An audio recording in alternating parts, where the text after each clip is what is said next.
Bismillahirrahmanirrahim. Assalamualaikum warahmatullahi wabarakatuh. Hi, my name is Nurfadila Hadiati, and now I'm going to interpret the video that I have watched before. Okay, let's get started. Saya dilatih untuk menjadi atlet senam selama 2 tahun di Yunnan, China pada tahun 1970-an. Ketika saya duduk di bangku SD, pemerintah ingin membiayai saya ke sekolah-sekolah para atlet. Tetapi ibu saya berkata tidak. Orang tua saya yakin hanya ada satu cara untuk memperoleh kebahagiaan, yaitu dengan pekerjaan yang aman dan gaji yang besar. Apakah saya menyukai pekerjaan tersebut? Itu tidaklah penting. Tetapi impian saya sebenarnya adalah menjadi penyanyi opera Cina. Adapun untuk menjadi seorang penyanyi opera, harus mulai berlatih sejak dini untuk belajar akrobat. Jadi saya mencoba segala hal supaya saya bisa bersekolah di sekolah opera. Saya bahkan mengirim surat ke kepala sekolah di sana dan ke satu pembawa acara radio, tapi tidak ada seorang pun yang menyukai ide saya. Tidak ada orang dewasa yang percaya bahwa saya serius. Hanya teman-teman saya lah yang mendukung. Tapi mereka semua anak-anak dan sama tidak berdayanya seperti saya. Jadi di usia 15 tahun, saya tahu bahwa saya terlalu tua untuk dilatih dan impian saya pun tidak akan pernah menjadi kenyataan. Jadi saya bertekad untuk mencari panggilan lain dan akhirnya saya berpaling kepada buku-buku dan itu dapat memuaskan rasa lapar saya akan saran orang tua dari buku yang ditulis oleh keluarga penulis dan musisi yaitu Correspondence in the Family of Paul Lay.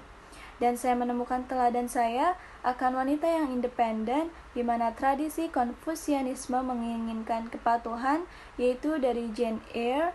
Dan saya belajar untuk menjadi efisien berkat buku dari The Dozen.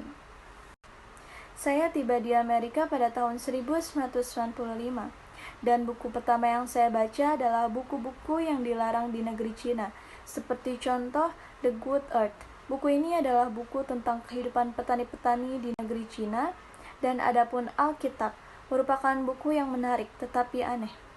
Ada perintah kelima yang memberikan saya pencerahan yang berbunyi, hormatilah ayah dan ibumu. Ini berbeda sekali dan terdengar lebih baik daripada kata patuh.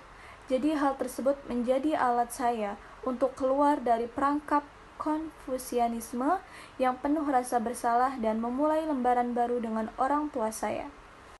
Interaksi dengan budaya baru juga membuat saya terbiasa untuk membandingkan bacaan yang satu dengan yang lainnya.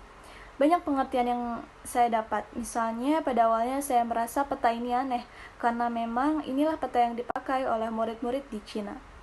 Membandingkan bacaan bukanlah sesuatu yang baru karena memang sudah biasa dilakukan di bidang akademis. Bahkan ada bidang-bidang penelitian semacam perbandingan agama dan perbandingan sastra. Dan adapun membandingkan dan membedakan memberikan pengertian yang jauh lebih lengkap akan sebuah topik dan mengapa tidak dilakukan dalam kehidupan sehari-hari. Jadi saya mulai membaca buku secara berpasangan dan saya membaca buku tentang tokoh-tokoh yang terlibat di kejadian yang sama atau berteman melalui kejadian yang sama. Jadi apabila kita mengerti satu bahasa asing, itu adalah hal yang sangat menarik. Karena untuk membaca buku favorit dalam dua bahasa berbeda, ini akan memberikan banyak hal, seperti misal melalui terjemahan, saya mengetahui secara harfiah bahasa Cina, yaitu kebahagiaan yang berarti kesenangan yang cepat. Dan saya pun mulai percaya bahwa menjadi nyata bukanlah tujuan satu-satunya dari mimpi. Tapi tujuan yang paling penting ialah untuk menghubungkan kita dengan asal impian itu sendiri. Dan dari mana kebahagiaan itu sendiri berasal. Bahkan kita dapat mempelajari dari impian yang telah musnah.